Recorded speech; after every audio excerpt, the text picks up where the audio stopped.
Sir, आपने पिछले video में एफआईआर के बारे में बहुत अच्छे तरीके से समझाया था। मुझे कहीं से पता चला है कि जीरो एफआईआर, तो ये जीरो एफआईआर क्या होता है, इसके बारे में थोड़ा समझाएं। ठीक, तो चलिए आंसू में जो है मेरे पिछले वीडियो को देख करके उसने कहीं से ये सुना था कि जीरो एफआईआर भी कुछ होता है। तो अगर आपको भी नहीं पता है कि जीरो एफआईआर क्या होता है तो आइए मैं आपको जीरो एफआईआर के बारे में बताता हूँ। जीरो एफआईआर जो है वो सामान्य एफआईआर से अलग होता है। अब सामान्य एफआईआर क्या होता है तो पिछले वीडियो में मैंने आपको बता रखा है कि वो सामान्य एफआईआर क्या होता है। बस थोड़ा सा मैं आपको समझाने के लिए, ताकि आपको जीरो एफआईआर अच्छे समझ में आए, उसके बारे में मैं आपको बता रहा हूँ। सामान्य एफआईआर क्या होता है, जैसे मान लीजिए कि आपके गाँव घर में, आपके अड़ोस पड़ोस में कोई दो पड़ोसी आपस में लड़ गए, वो दोनों एक दूसरे को कपटफोड़ी कर लिया और उसके बाद वो क्या करेगा, पुलिस के पास जाएगा। तो पुलिस के पास जाएगा तो वो उसी थाने में जाएगा जिस थाने के अंतर्गत वो क्षेत्र आता है। उदाहरण के लिए अगर आपको समझना है तो मान लीजिए कि मैं रोहियामा का निवासी हूँ और मेरे गांव के अगल बगल में, मेरे अड़ोस पड़ोस में किसी ने लड़ाई कर लिया। अब जब वो लड़ाई किया तो वो जो थाना जाएगा ना, वो बेलदौर थाना जाएगा, क्योंकि हमारा जो गांव है वो बेलदौर थाना में ही आता है। ठीक, अब ऐसा नहीं है कि वो उठ के उठे और चले जाए खगड़िया के चित्रगुप्त थाना में और वहां पे जाके कहे कि सर मेरे साथ मेरे पड़ोस वाली ने मारपीट किया है, आप मेरा रिपोर्ट दर्ज कीजिए। वो रिपोर्ट दर्ज नहीं करेगा। अब जीरो एफआईआर क्या है, आपको सामान्य एफआईआर समझ में आ गया। अब जीरो एफआईआर के बारे में समझते हैं। जीरो एफआईआर का मतलब ये होता है कि आप, चलिए जीरो एफआईआर की बात करें तो जीरो एफआईआर का मतलब होता है किसी भी थाने में, कहीं भी, किसी जगह पर, किसी समय आप दर्ज करा सकते हैं, किसी भी थाने में। ठीक है, इसका क्या मतलब है, इसका मतलब है कि आप ऐसे इसको उदाहरण से समझिए। इसका मतलब क्या है, हम आपको जो है उदाहरण से समझाते हैं। मान लीजिए कि आप दिल्ली गए, दिल्ली आप घूमने के लिए गए और जब आप घूम रहे थे तो अचानक से कुछ आदमी आपके पास आए, चाकू सटाए, आपके जितने भी आपके पास रुपए पैसे थे वो सारा कुछ लूट के ले गए। तब आप क्या करिएगा, अब आप दिल्ली से चलकर गांव आइएगा, गांव के संबंधित थाना में जाइएगा, वहां पे जाके आप सारी बात रिपोर्ट करवाइएगा।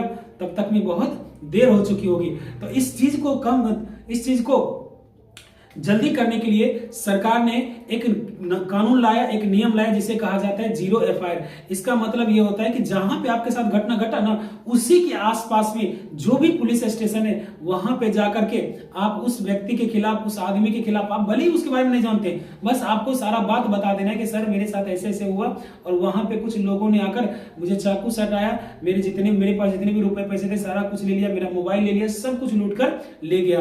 तो वो जो थाना है ना, वो थाना क्या करेगा, आपका रिपोर्ट वो लिखेगा। लेकिन वो जो केस संख्या होता है, आपने कहीं सुना होगा केस संख्या, तो केस संख्या में क्या करेगा, ऊपर लिखेगा जीरो, चूंकि अभी 2026 चल रहा है ना, तो अभी ऊपर क्या लिखेगा, 0/2026। वो केस संख्या इस तरह से लिख करके सारी बात आपको लिख करके वो वहां पे रिपोर्ट दर्ज कर लेंगे। और उसके बाद अब सारा काम पुलिस वाला करा। वो पुलिस वाला क्या करेगा, उस रिपोर्ट को उस संबंधित थाने में भेजेगा जिस क्षेत्र में वो घटना घटित हुआ है। और वो थाना जैसे ही जाएगा जिस क्षेत्र में ये घटना घटा, वो अपना केस संख्या दे करके उसके बाद जो है उस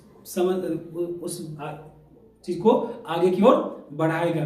ठीक, तो इसमें जो है ऊपर जीरो लिखा था, इसलिए इसे जीरो एफआईआर कहा जाता है। अब आप बात करोगे कि इसके फायदे क्या है। इसका फायदा ये है कि तुरंत जो है आपका शिकायत दर्ज हो जाता है। आप कहीं भी आप रहते हो तो आपका शिकायत जल्दी से शिकायत दर्ज हो जाता है। दूसरा ये है कि देरी नहीं होती है। इसका मतलब ये है कि जितना देर होगा उतना सबूत जो है मिटाने में उसको समय मिल जाए, तो इसमें देरी नहीं होती है। और तीसरा इसका बेनिफिट है वो ये है कि पीड़ित को थाने भटकना नहीं पड़ता। इसका मतलब ये है कि मान लीजिए कि आपको दिल्ली में हुआ, अब वो दिल्ली के किस क्षेत्र में आता है आप कैसे पता कीजिएगा।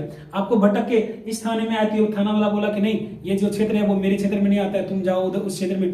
वहां गया तो बोला कि ना ये तो बॉर्डर वाला एरिया है, वो क्षेत्र में। इस तरह से आप भटकते भटकते थक हार के कह दो छोड़ो यार, ले गया ले जाने दो।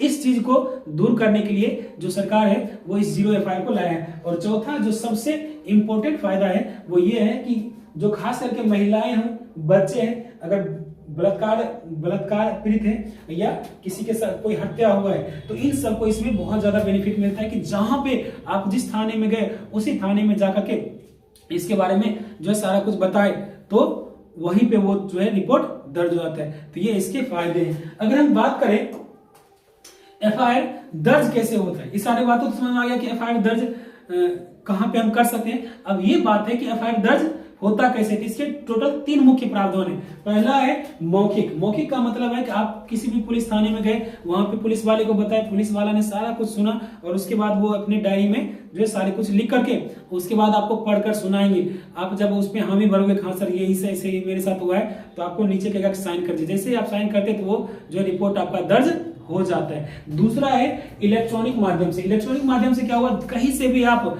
किसी भी जिस पुलिस स्टेशन का आपको पता मालूम है उस पुलिस स्टेशन में आप मैसेज के थ्रू भेज सकते हैं, व्हाट्सएप के थ्रू वीडियो बनाकर भेज सकते हैं, या उसके ईमेल पर आप भेज सकते हैं। ये दूसरा तरीका है। और जब आप इलेक्ट्रॉनिक तरीके से जब आप एफआईआर करते हो तो उस एफआईआर में आपको साइन तब भी आपको लेगा वो पुलिस वाला, क्योंकि वो जो मैसेज आप भेजे ना उसको वो डायरी में नोट करेगा। उसके बाद जो है आपको नीचे साइन करना ही पड़ेगा। तो ये साइन कितने दिनों के अंदर करेगा, तो वो 3 दिन के बाद जो है आपसे साइन लेने के लिए आएगा आपके पते पर। ठीक है। और तीसरा जो है वो है विकलांगों के लिए। मान लीजिए कि अगर आपके साथ किसी विकलांग के साथ इस तरह का घटना घट गया तो वो क्या करेंगे, तो उसके पास जो है पुलिस वाला चलकर उसके बताए हुए स्थान पर आएंगे और उसके सारी बातों को सुनकर वो एफआईआर दर्ज करेंगे। ठीक है।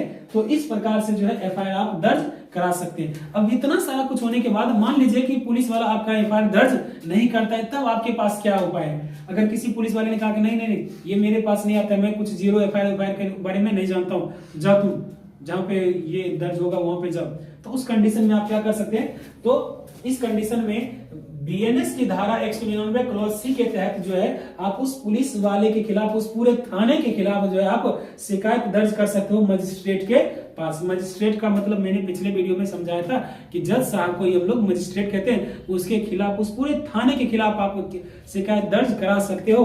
और ये जो प्रावधान है वो 1 जुलाई 2024 से ही लागू हो चुका है। मुझे लगता है कि आपको जीरो एफआईआर के बारे में A to Z बातें पता चल गया होगा। अगर आपको पता चल गया है तो जल्दी से इस वीडियो को लाइक करें, मेरे चैनल को सब्सक्राइब करें और ज्यादा से ज्यादा अपने दोस्तों के पास जो है वीडियो को शेयर करें, ताकि आपको जो है इसी तरह का इंफॉर्मेटिव वीडियो मिलती रहे। धन्यवाद।